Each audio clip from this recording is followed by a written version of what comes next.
Notre Dame's financial doomsday. Welcome into another episode of WildUte University, part of the college football mafia team here. Today, we're going to examine Notre Dame's financial situation and how it stacks up to the Big Ten and to the SEC, and how it's improved over the years, too, just to see if the Irish can indeed afford to stay independent. So let's take a look and dive in. Financial doomsday of Notre Dame.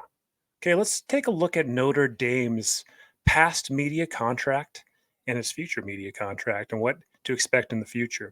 So you can see here that Notre Dame is getting media rights revenues from a few different sources.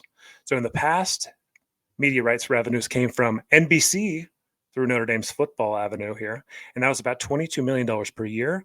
And the ACC paid Notre Dame for being a member, a conference member without football, but basketball, everything else, around $12 million per year. That's an estimated figure here because Notre Dame had historically been getting about 17.4 million in overall ACC conference distributions, which includes a lot of things, not just media rights. And so the estimated 12 million is a portion of that 17.4 million that Notre Dame has historically reported.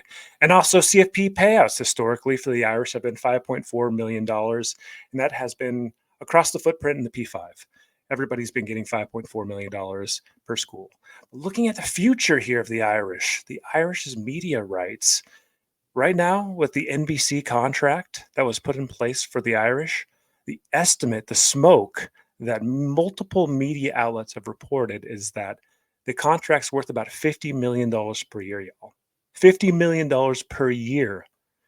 And so when you're adding that with the conference distribution from the ACC, and this is just a slight increase from the historical $12 million. It's a bump up to $15 million. That's just an estimate based on what the Irish probably are getting from the ACC as far as the media rights portion for their basketball, etc.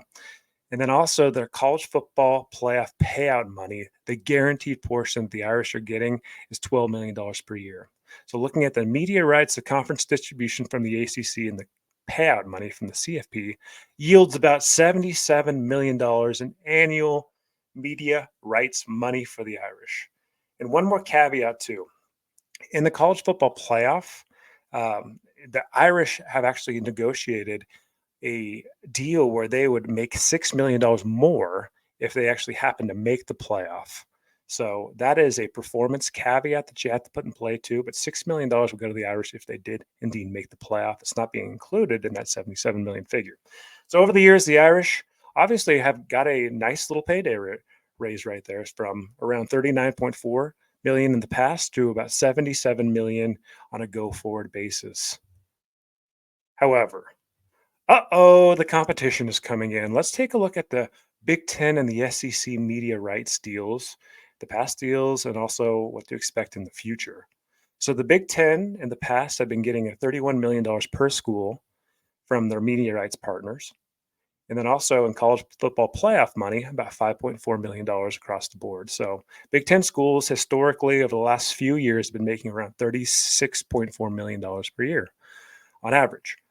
And in the future, after the Big Ten signed that massive media deal with Fox and NBC and CBS, the dollars look significantly bigger, almost triple what they were in the past. So, media rights wise, Fox and NBC and CBS will be paying the Big Ten, each Big Ten school, around $72 million in media rights. And also, from the newly negotiated CFP payouts, each Big Ten school will be getting $21 million in playoff related money that's non-performance based. It's a guaranteed amount every year. So if you add those two figures together, each Big Ten school is making on a go forward basis around $92.9 million, y'all. That's nuts. So $93 million right there per Big Ten school. Now looking at the SEC, let's take a look at those guys. So in the past, shoot, look how good of deals that media partners had with the SEC historically. Seriously, ESPN was paying almost nothing to the SEC at 10.7 million per school. And that CBS deal netted out to about $3.9 million per school for the life of that contract for CBS. So really, historically, the SEC schools hadn't been getting a ton of money for their media rights. It's unreal at about $20 million per year when you're adding in the CFP payout historically. But looking forward in the future here, that ESPN contract that the SEC signed years ago will net out almost $69 million per school. And the CFP payouts are going to be around $21 million per school. And each SEC school is going to be making around $90 million. So really close to that Big Ten figure, but just slightly lower, about $3 million lower per year on average than the Big Ten contract. So that's the competition. Okay. We talked about Notre Dame before. Now let's throw them all together here. So the SEC, as said before, is paying each school roughly $90 million. So that's for Mississippi State, that's for Alabama, that's for Tennessee, that's for Florida, and everybody in the SEC. Now the Big Ten is paying each school roughly around $93 million, which is $3 million more than the SEC.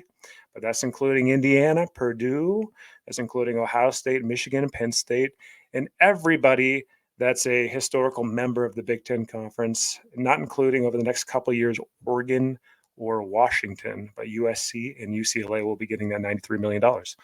Now let's look at Notre Dame. As we said before, the Irish here are netting out about $77 million in media rights related revenues. And this does not include that performance bonus they get in $6 million if they happen to make a CFP. This is just the guaranteed money that they're going to get every year. So that's $77 million, which is still a dang good chunk of change. Yeah. But here's the problem. Here's the doomsday math, y'all. Here's why folks say that Notre Dame cannot afford independence any longer. What do you think about this? Looking at the SEC's media rights on average, minus Notre Dame's expected media rights, they're looking at a deficit. The Irish are looking at a deficit of around $12.8 million. That's $13 million per year, guys, per year. Now, looking at the Big Ten, subtracting out what the Irish are getting, you're looking at a larger deficit. Each Big Ten team is making $15.9 more million in their media rights than the Irish are. That's 16 million bucks more than the Irish are. Let's put that into a practical term here. So the Indiana Hoosiers are making $16 million in media rights more than the Fighting Irish of Notre Dame. That is crazy. That is staggering. That is wild. And that's the doomsday math. That's the reason why folks are saying that Notre Dame cannot continue to be independent. It is wild stuff. So, what do you think about this? Can Notre Dame truly afford to remain independent when they're looking at annual deficits compared to all the SEC schools and all the Big Ten schools that are all these are about 10 million bucks? Can they afford to pay coaches at the same level salary? If we go to an employee-based model, can they pay their student athletes as much? That is a pressing question, and that's an expensive question for Notre Dame to answer, because the easy answer would be just to jump to one of these two conferences and make more money than they're going to make right now. So, y'all, if you've liked this video, this short WildUte University video, please like the video, leave a comment, and subscribe to our channel. And until next time, go Utes, and good luck to Notre Dame. See ya.